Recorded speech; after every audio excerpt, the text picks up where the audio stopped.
बच्चों, आज हम लोग 12th क्लास की फिजिक्स में बहुविकल्पीय प्रश्नों की जो सीरीज चल रही है उसका आज हम लोग लेक्चर नंबर 7 पढ़ने जा रहे हैं। और आज हम लोग जो पढ़ेंगे वो क्वेश्चन इस प्रकार से हैं। पहला क्वेश्चन है हमारा, विद्युतशीलता का मात्रक है। तो विद्युतशीलता का मात्रक निकालने के लिए आपको कूलाम का नियम यूज करना है। और कूलाम का नियम क्या कहता है उसके हिसाब से फार्मूला आपको सोचना है। कूलाम के नियम के हिसाब से F इक्वल टू होता है 1/4 pi epsilon not Q1 Q2 बटे R स्क्वायर। यहां से जरा एप्सिलॉन नॉट की वैल्यू निकालो। एप्सिलॉन नॉट की विद्युतशीलता होती है। एप्सिलॉन नॉट इक्वल टू क्या हो जाएगा 1/4 पाई F Q1 Q2 बटे R स्क्वायर। ये तो होगा पक्षांतर करने से। तो जरा एप्सिलॉन नॉट की जब मात्रक रखेंगे तो F का मात्रक Q1 Q2 का मात्रक बटे R का मात्रक, तो 1/4 पाई मात्रक तो होगा नहीं, तो Q1 Q2 मात्रक क्या हो जाएगा कूलाम स्क्वायर, और बटे में आ जाएगा यानी प्रति न्यूटन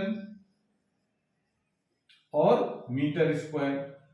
तो कूलाम स्क्वायर प्रति न्यूटन मीटर स्क्वायर, ये इसका आंसर सही होगा। तो देखते हैं इसमें आप कौन सा ऑप्शन सही होगा। कूलाम स्क्वायर प्रति न्यूटन मीटर स्क्वायर, ये पहला ही ऑप्शन इसका सही होगा। ठीक है, बाकी इसके ऑप्शन सब गलत। उसके बाद अगला क्वेश्चन है हमारा, एक वैद्युत चुंबकीय तरंग में विद्युत क्षेत्र का आयाम 6 वोल्ट प्रति मीटर है।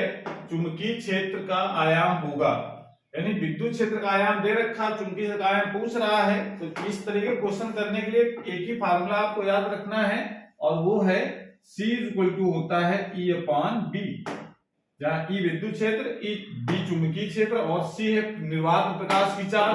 और यहां से B की वैल्यू पूछ रहा है, तो B इक्वल टू कितना हो जाएगा E/C। तो E की वैल्यू कितनी है, E की वैल्यू है 6, और प्रकाश का वेग होता है 3 × 10⁸, तो इससे कट जाएगा, तो आंसर कितना आ जाएगा 2 × 10⁻⁻8 टेस्ला। मात्रक से लिख देंगे तो कौन ऑप्शन सही होगा इसमें, 2 × 10⁻⁻8 टेस्ला। सेकंड पार्ट इसका सही हो जाएगा, सेकंड ऑप्शन। ठीक है, उसके बाद इसका तीसरा क्वेश्चन है, स्वप्रेरकत्व के मात्रक हेनरी के समतुल्य है। यानी स्वप्रेरकत्व जो मात्रक होता है वो हेनरी तो होता है, लेकिन हेनरी के अलावा कौन सा मात्रक होगा ये आपको बताना है। तो हेनरी के अलावा देखिए 2 और मात्रक होते हैं, उनमें से ये इसमें ऑप्शन में कौन सा मात्रक दे रखा है, तो ये पता होगा कि स्वप्रेरकत्व के फार्मूले क्या क्या होते हैं। तो स्वप्रेरकत्व के देखिए 2 फार्मूले आपने पढ़े होंगे। एक होता है L = N∅/I, ये पढ़ा है। और एक फार्मूला आपने पढ़ा है L = E/dI/dt। ये 2 फार्मूले आपने पढ़े हैं। इसके हिसाब से मात्रक क्या बनेगा, N∅ है तो नंबर ऑफ टर्न है यानी फेरों की संख्या है, और phi है चुंबकीय फ्लक्स, I है विद्युत धारा। तो N का तो कोई मात्रक होगा नहीं, phi का मात्रक वेबर। तो वेबर इसके हिसाब से मात्रक लिखा जाएगा, तो इसके हिसाब से मात्रक क्या बनेगा, वेबर प्रति एम्पियर, वेबर प्रति एम्पियर। और इसके हिसाब से क्या मात्रक बनेगा, जरा देखो नीचे वाले के हिसाब से, तो वेबर प्रति एम्पियर भी ऑप्शन होता तो सही होता, लेकिन वो ऑप्शन कहीं दिख नहीं रहा है। तो दूसरा देखते हैं हम लोग, E प्रेरित विद्युत वाहक बल है और dI/dt के धारा परिवर्तन की दर। तो E की वैल्यू, A का मात्रक क्या होगा वोल्ट, और ये जो dt है समयांतराल है ऊपर चला जाएगा, तो वोल्ट सेकंड और प्रति एम्पियर। ये ऑप्शन जरा देखो कौन सा सही होगा, वोल्ट सेकंड प्रति एम्पियर, वोल्ट सेकंड प्रति एम्पियर। इसका ऑप्शन नंबर सेकंड, इसका आंसर सेकंड सही हो जाएगा, वोल्ट सेकंड प्रति एम्पियर। एक ही मात्रक होता है और एक वेबर प्रति एम्पियर होता है। तो वेबर प्रति एम्पियर ऑप्शन में है नहीं, इस कारण से इसका सेकंड वाला ऑप्शन सही होगा, वोल्ट सेकंड प्रति एम्पियर, जिसको हम लोग हेनरी भी कहते हैं। अगला क्वेश्चन है हमारा, एक रेडियो एक्टिव पदार्थ की प्रारंभिक सक्रियता 40 दिनों में घटकर 1/16 रह जाती है। रेडियो एक्टिव पदार्थ की अर्ध आयु बतानी कितनी होगी 20 दिन होगी, 10 दिन होगी, 5 दिन या 2.5 दिन। तो इसके लिए देखो एक फार्मूला भी आपको फिर यहां पर याद रखना है, और वो फार्मूला है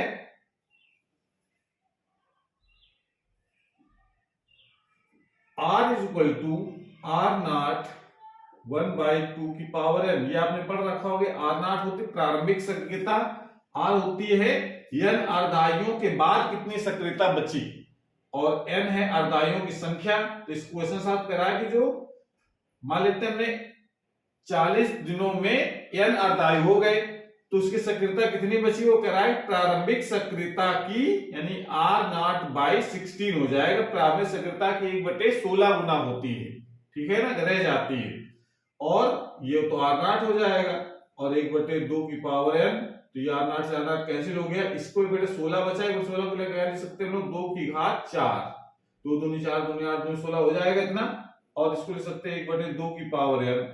तो यहां से कितना आ गया, n की वैल्यू कंपेयर कराओगे दोनों, तो क्या आ जाएगा, n बराबर 4। n की घात कितनी है, n यहां पर घात कितनी लिखी है, यानी यहाँ घात के रूप में, इधर n की घात के रूप में कितना है, 4 है। दोनों घातों की आपस में इक्वल हो जाए, n की वैल्यू कितनी आ गई, 4। 4 अर्धायु होंगे जब उसकी सक्रियता 1/16 रह जाएगी।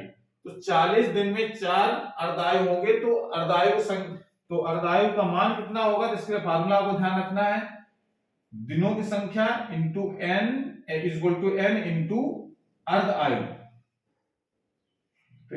तो यहां से अर्धायु बराबर कितना हो गया, t हाफ। अर्धायु किसे लिखते हैं हम लोग, t हाफ से, तो हो जाएगा t/n। t की वैल्यू है 40, कुल समय बटे अर्धायु की संख्या कितनी है, 4, तो काटने से कितना आ जाएगा, 10 दिन। तो इस प्रकार से 10 दिन इसका अर्धायु आंसर होगा, तो ऑप्शन नंबर इसका सेकंड सही होगा। इस प्रकार से कर लेंगे। अगला क्वेश्चन दे रखा है, द्रव्य तरंग की तरंगदैर्घ्य निर्भर नहीं करती है। निर्भर नहीं करती है ये बताना है, ठीक है। तो पहले तो ये पता होना चाहिए किस पर निर्भर करती है। तो किस पर निर्भर करती है, इसके लिए आपको फार्मूला द्रव्य तरंग की तरंगदैर्घ्य का आना चाहिए, और नहीं आता है तो ये हम बता देते हैं। इसका फार्मूला होता है द्रव्य तरंग तरंगदैर्घ्य लैम्डा इज इक्वल टू होता है h/p, जहां h है प्लांक नियतांक और p है संवेग। तो संवेग को हम लोग इस प्रकार से लिख सकते हैं h/mv के बराबर, यानी p j mv हो जाएगा। तो कोई लैम्डा है द्रव्य तरंग की तरंगदैर्घ्य किस पर निर्भर करती है, संवेग पर भी निर्भर करती है, और संवेग को एक्सपेंड कर देंगे तो m इंटू वी पर भी निर्भर करती है। इसका मतलब संवेग, द्रव्यमान, वेग तीनों पर निर्भर करती है। तो कौन सा ऑप्शन सही होगा, आवेश। आवेश पर निर्भर नहीं करती। द्रव्य तरंग की जो तरंगदैर्घ्य है वो आवेश पर निर्भर नहीं करती है। पॉइंट आपको याद भी रखना है, ठीक है। बाकी फार्मूले से भी आप समझ सकते हैं कि आवेश कुछ भी हो किसी भी कण का, लेकिन उससे संबंध जो तरंग होगी उसकी तरंगदैर्घ्य आवेश के मान पर निर्भर नहीं करेगी, ठीक है। अगला क्वेश्चन है इसमें, एक आदमी केवल 3 मीटर तक देख सकता है, उसके लिए 12 मीटर तक स्पष्ट देखने के लिए निर्धारित लेंस की फोकस दूरी होगी। यानी बताना है कि एक आदमी केवल 3 मीटर तक ही देख सकता है, 3 मीटर के आगे नहीं देख सकता है, ठीक है। तो 12 मीटर तक देखना है तो कितने फोकस दूरी का लेंस उसके चश्मे लगाना पड़ेगा, ये प्रश्न है। तो जहां तक देख सकता है वो हमेशा याद रखना है वो किसका काम करता है, v का। v का मान है 3 मीटर। ये चीज आप ध्यान रखना, कोई भी जब भी इस तरीके दोष वाला क्वेश्चन कर रहे हो, जहां तक मनुष्य देख सकता है बिना चश्मे के, वो उसको हम लोग v मानते हैं, प्रतिबिंब की दूरी। और जहां तक देखना चाहता है वो होता है u का मान हो जाएगा 12। चिन्ह पर पाटी आपको लगाएंगे 12 मीटर, तो चिन्ह पर पाटी भी आपको ध्यान रखना है। तो चिन्ह पाटी किसमें रहेगी, u का मान वैसा माइनस में, और प्रतिबिंब उसी तरफ बनेगा तो ये भी माइनस में, ठीक है ना। तो आप जब u भी पता चल गया तो फोकस दूरी आप आसानी से निकाल सकते हैं, 1/v equal to 1/v minus 1/u करके। यहां से जरा वैल्यू रखो, 1/v का मान -1/3 और माइनस 1/-12। इसको सॉल्व करेंगे तो -1/3 प्लस 1/12, इसको सॉल्व किया तो कितना आ जाएगा, -3/12। उत्तर लेंगे तो 12 3 चौको 12, 4 में से कम हो गया 3/12 हो जाएगा। इसको सॉल्व कर सकते हैं, बट -1/3 + 1/12 को सॉल्व कर कितना आ जाएगा -3/12। तो इसे काट दो, कितना आ गया 4, यानी 1/f क्या आ गया 1/f इज टू हो जाएगा -1/4। f इज टू कितना हो गया -4 मीटर। -4 मीटर ऑप्शन में कहीं है, ये थर्ड वाला ऑप्शन सही होगा। माइनस चिन्ह क्या बताता है कि लेंस कैसा होगा, हमारा अवतल लेंस होगा, ठीक है ना। इस कारण से यहाँ पर माइनस लगाया गया है। अवतल लेंस किस निर्माण के लिए होता है, किस दोष के निर्माण के लिए होता है, ये आपको पता होना चाहिए। वो होता है निकट दृष्टि दोष के लिए, ठीक है ना। निकट की वस्तुओं तो देख सकता है 3 मीटर तक, लेकिन इससे दूर नहीं देख सकता है, इसका निकट दृष्टि दोष होगा। और लेंस कौन सा होगा, अवतल लेंस, और फोकस कितनी होनी चाहिए 4 मीटर। इस प्रकार से इन क्वेश्चनों को हम कर सकते हैं। आज की क्लास में समाप्त करते हैं, अगली क्लास में हम लोग नए प्रश्नों के साथ आएंगे। तब तक पढ़ाई करते रहिए। All the very best.